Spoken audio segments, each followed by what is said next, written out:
taking notes from nobody. Your superstars have off games. Follow us on social media at the Celtics Talk Weekly.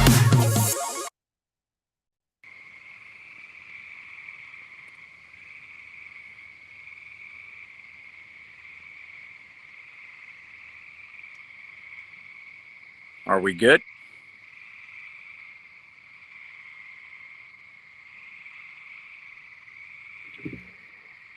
What's going on, everybody? Welcome back into Celtics Postgame Live. I am your host, Rob Haytain, and I am with my co-host, Seamus Zarlingo, a.k.a. Celtics Every Day. The Boston Celtics pull off a crazy Game 4 win on the road in Milwaukee. The Celtics even the series out to 2 games apiece. Al Horford, playoff Al, average Al, whatever you want to call him, came to play tonight. Al Horford led the way. Well, tied leading the way with 30 points alongside 8 rebounds, 3 assists, to steal on 11 of 14 shooting. Seamus Horford was phenomenal in all aspects of the game. Poured it on in the fourth quarter. What was at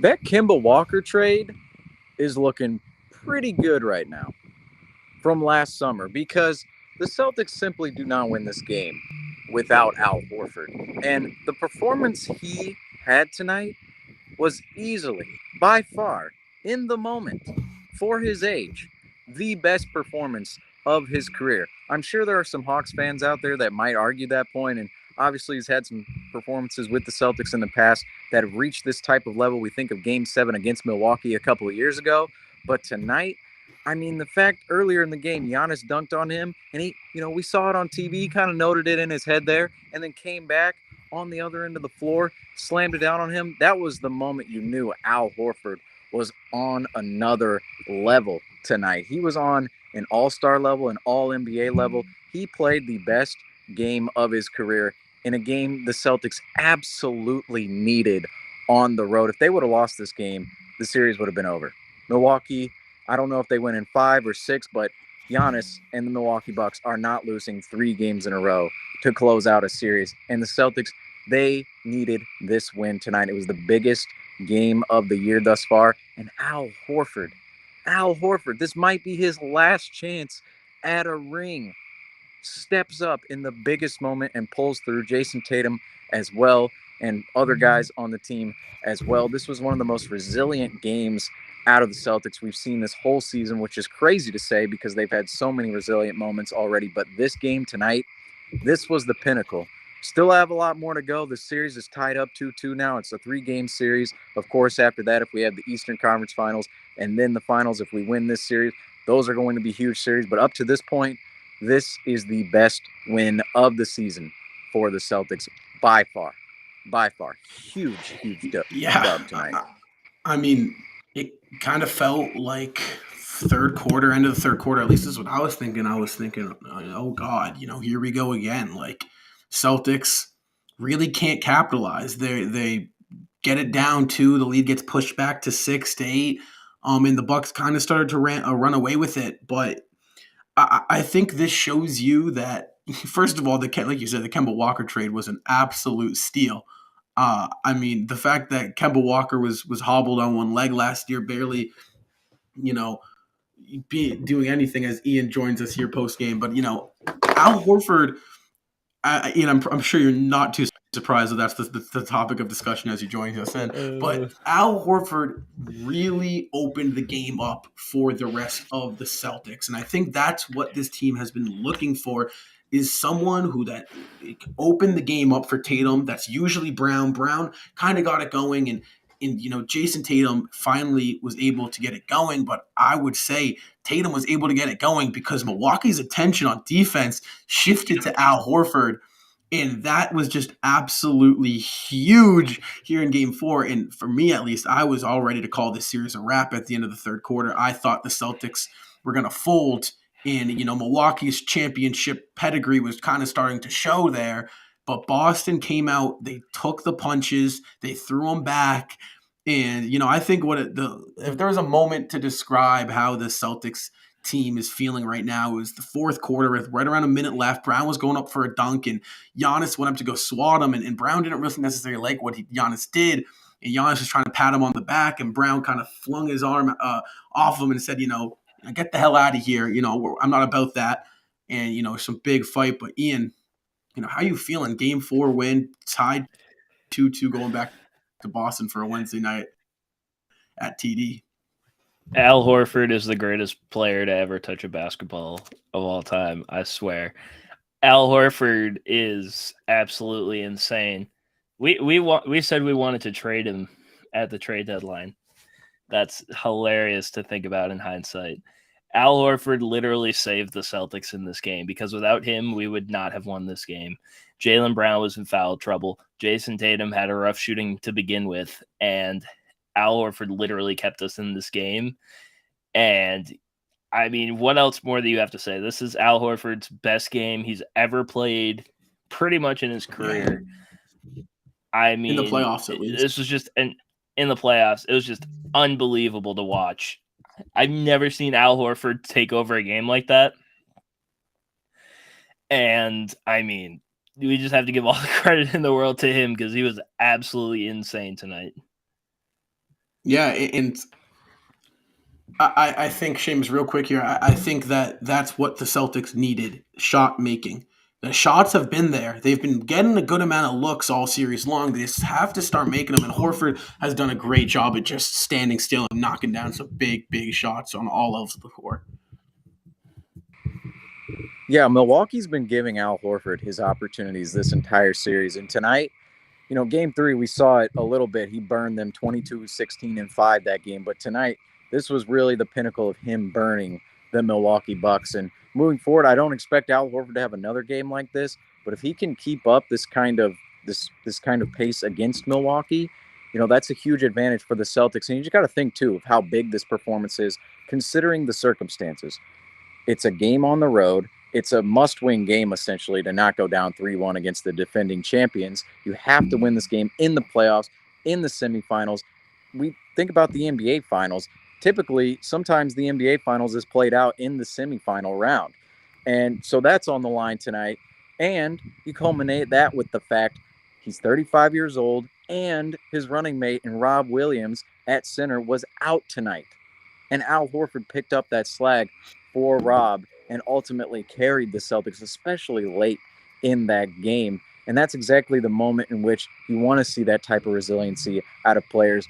In the third quarter, I was like you, Rob. I was ready to call it a series. I was sitting there going, okay, if they win this game, the Bucks win this game, it's going to be a tough hill to climb for the Celtics to come back. And yet the Celtics, they battled back from an 11-point deficit, grabbed the lead in the fourth quarter, and sustained it all the way through. Last game, if they didn't go down 14, 15 points in the third quarter, at the end of the third quarter, maybe they pull that game out in the same fashion. We're talking about a 3-1 lead right now, and it just shows you how much playoff basketball can swing with just a couple of possessions.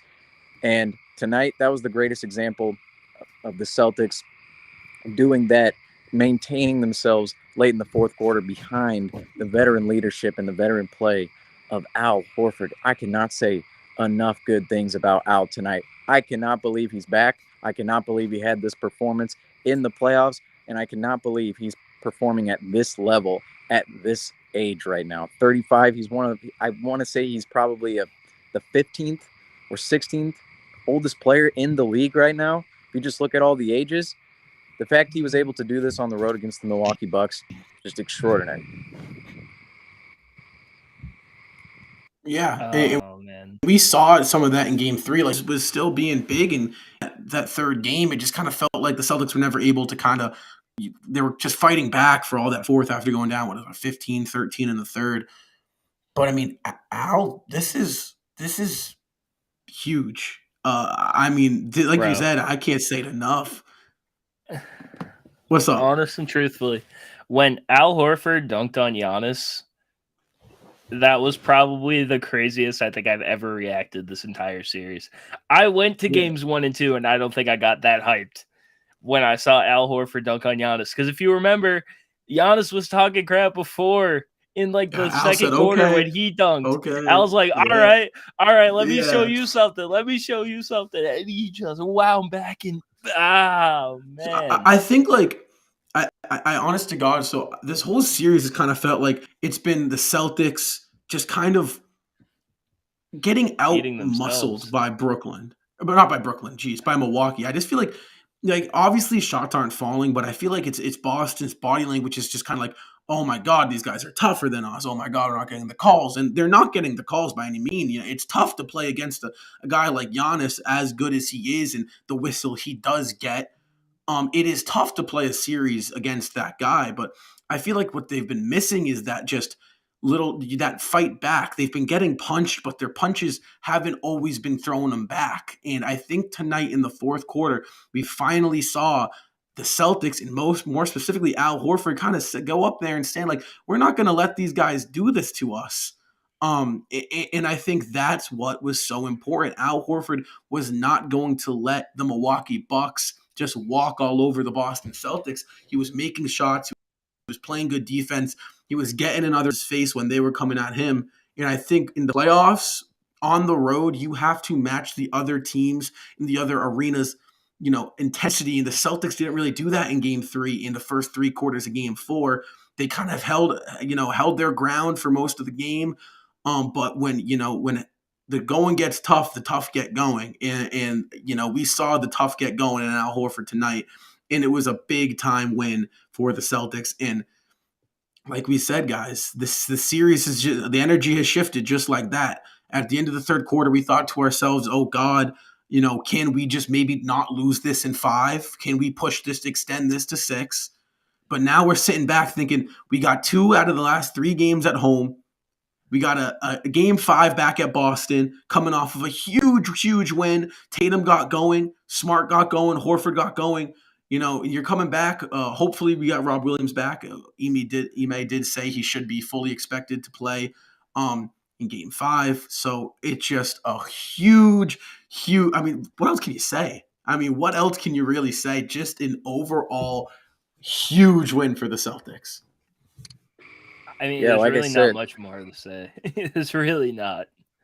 Yeah, I but know. like I said, this was the biggest win of the season. If they don't win tonight, they are probably not coming back from down 3-1 against the Milwaukee Bucks. If there's any team that can close out a series, it's the Milwaukee Bucks. We've seen it last year, we've seen it in years prior.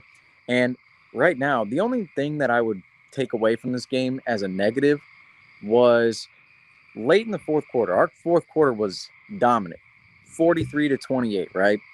But we can't expect to score 43 points in any quarter really, but the fourth quarter specifically every single night. I would like to see the Celtics make a couple of more stops down the stretch when they need to, when games are closer. That was the one thing in game 3 that I thought was the difference between the Bucks and the Celtics down the stretch. After the Celtics came and mounted their comeback late in the fourth quarter, the last minute of the game, the Celtics were very, very hectic on offense, and the Milwaukee Bucks, they essentially got whatever shot they wanted on the offensive end of the floor. And tonight, obviously the Celtics, that role was a little bit reversed throughout the fourth quarter, but late in that game, it would have been nice to see the Celtics just come up with a couple more stops there late. Just make it a little bit tougher on Milwaukee. But ultimately, you can't have that many complaints about tonight's game overall. You could say the rebounding, the first half, the turnovers. You want to limit those early moving forward. But overall, what we saw late in this game, the Celtics coming back down from a deficit and, of course, mounting a lead late in the fourth quarter, that was absolutely incredible to see, because this team, so many times this season, dating all the way back to October, November, December, January, we've thought this team is going to roll over. This team's going to roll over. We've seen it how many times in the first half of the season. And after that January 6th game, we saw it, 2 more times? We saw it in the Portland game. We almost saw it in the Indiana game. And then after that, it was pretty much the Celtics overcoming that adversity, being resilient, winning games right after losing one, or coming back late in games, grabbing wins. And of course, now in the playoffs, you sweep Brooklyn. You go down 2-1 against Milwaukee. You lose a game on your home floor, lose a game on the Bucks' home floor that ultimately they could have won if they just executed in the final minute of that game. And you had to win game 4. And in the third quarter, it really looked like this was the moment in which this team would finally fold after all this resiliency. We thought the path had ended, and it didn't. It didn't. This team is still alive. It's a 3-game series now. Like you said, Rob, 2 out of the next 3 games will be on the Celtics home floor. But Celtics have to be thinking, we have to go take care of business on our home floor in game 5. And then we come back to Milwaukee in game 6, finish it there. Because game 3, look at game 3, Celtics execute a couple more possessions. They win that game, and they are the team that's up 3-1 right now. So the Celtics have to be feeling majorly confident about themselves moving forward. I mean, you nailed it. I do think that as great as this win was, we can't afford to put ourselves in another hole going into the fourth like we have the past 2 games. I do think that is partly to play because we're on the road, and when a home team is going to hit a run, and Milwaukee is so experienced and they're so well coached that their runs hit a little bit harder than most other teams. But I think this game. I mean, name of the game is don't home in this series is yours. I don't know how the Celtics are going to look at it. Obviously, they're gonna if they can grab Game 5, they're gonna want to close it out in Milwaukee. But I don't see this series not at this point not going 7 games. Knock on wood. I'd assume Boston they got to come out and they got to handle Game 5. You can't let Milwaukee breathe on their home court anymore. To the time where this is where the best player in these series are going to come out with the win. And from what it looks like, that player has been Giannis. Tatum was great tonight. That fourth quarter, he showed his superstar pedigree that I think he is. I won't back down and say he's not top 10. He's got to get going. He kind of started off this series, had a rough game 3, but he had a hell of a bounce back. He did him. I just think it's best of 3. It's best of 3. Winner goes to these 2 conference finals. And right now, I do like our odds. I do think there is a big hill to climb, Ian. There's the defending champs. They're legit. They're giving us business without Chris Middleton. So respect to the Bucks, but this game 5 is going to be big. Yeah, and you can't take the Bucks lightly. I mean, we might have scored 43 points in the fourth quarter tonight. You can't take the Bucks lightly. It doesn't matter what time, what place. If Giannis Antetokounmpo is playing on the other side, you cannot take the team lightly. And the Celtics showed tonight that they're capable of putting together a run and putting together a comeback on the road, which is super important because outside of the Garden, Milwaukee might be the second best, home court advantage. Seamus, you were there live. You know what it's like to see a game in Milwaukee, and the atmosphere there is nuts. And if you can silence a crowd in Milwaukee, you have to win Game 5. You have to. There's no excuse to lose Game 5. You have to come out, basically play Game 2 in Game 5. You just have to end it early and just give the Bucks no room to even make a chance to come back. Yeah, and who's someone I want to give praise to? Oh, sorry. You go ahead, Shane. No, go ahead, Rob.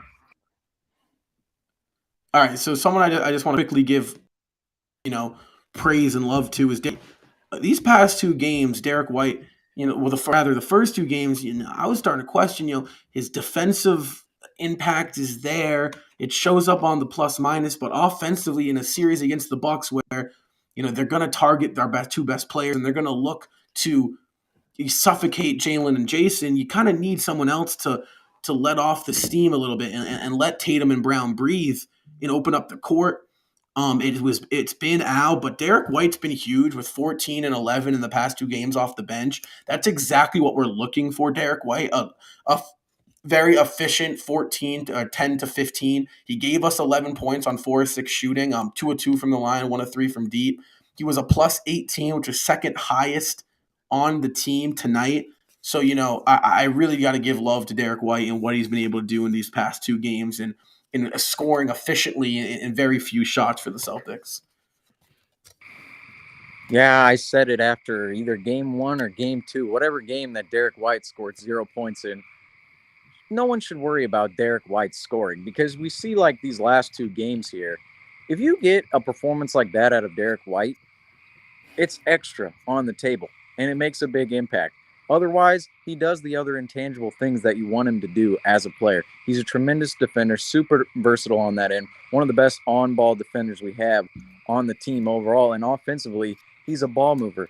The problem I always had with Josh Richardson and Dennis Schroeder was the fact they were not ball movers, they were ball handlers, right? And they would always try to drive the lane, and it would take them 10 seconds to do anything with the ball. No offense to those guys, but Derek White, he's not that type of player. When the ball hits his hands, he's making a decision quick. He's a quick decision guy, and that's ultimately why he is so good with this team and fits in so well with this Celtics team. Is they needed someone exactly like that earlier this season. We got him the second half of the season. That's really when we saw the offense take off because everybody's role made more sense, including Derek White's role on the team and how he affected others on the floor. So I never worried about Derek White scoring. Many people, of course, 0 points, 0 of 6, not a great performance at all. You want to get a little bit out of him, but ultimately, when you have these last 2 games like they had, that's just extra.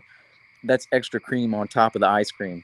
But I want to go back to Giannis for a second because Giannis Antetokounmpo is the best basketball player I have ever seen in person. I seriously have no idea who is better than him right now. He's one of the best basketball players on the planet, if not the best basketball player on the planet. What he is able to do with other guys using his size, length, strength, and his obviously ability to shoot the ball and handle the ball as a 6'11" forward, might even be 7 foot. We don't even know. I mean, his ability on the basketball floor is incredible. And I know people have problems with him playing football and barreling into guys, but if he knows if he's getting those calls, why not take advantage? I'm always a fan of players taking advantage of every single aspect of the game they can, and Giannis ultimately does that within his game. And I cannot say enough about the dominance of Giannis. Like Ian said, any team with Giannis on the team cannot be taken lightly. These next couple of games are going to be hell for the Celtics. We played 4 games against the Bucks thus far. Every single game has been a pretty hard-fought physical game. But these next 3 games, if we get to a game 7, with Giannis out on the floor, with the Milwaukee Bucks, with the Celtics we've seen the second half of the season, we are going to be in for some really, really entertaining and high-level basketball that ultimately could go down for one of the best series in the ages if it plays out the way we think it is the rest of the way, of course. Most definitely. I think you said it best. As much as I, even myself, complain, Giannis this, Giannis that, reckless, I mean, I do think some of his plays, his drives, I do think there could be some rule switches to prevent, when you got a 6'11" guy, Euro stepping his way through the lane, I think there should be a little bit of an exception on body placement, but that's a different conversation. But I do think Giannis is the best on the planet. And when you're going up against the best player on the planet, it's not going to be easy.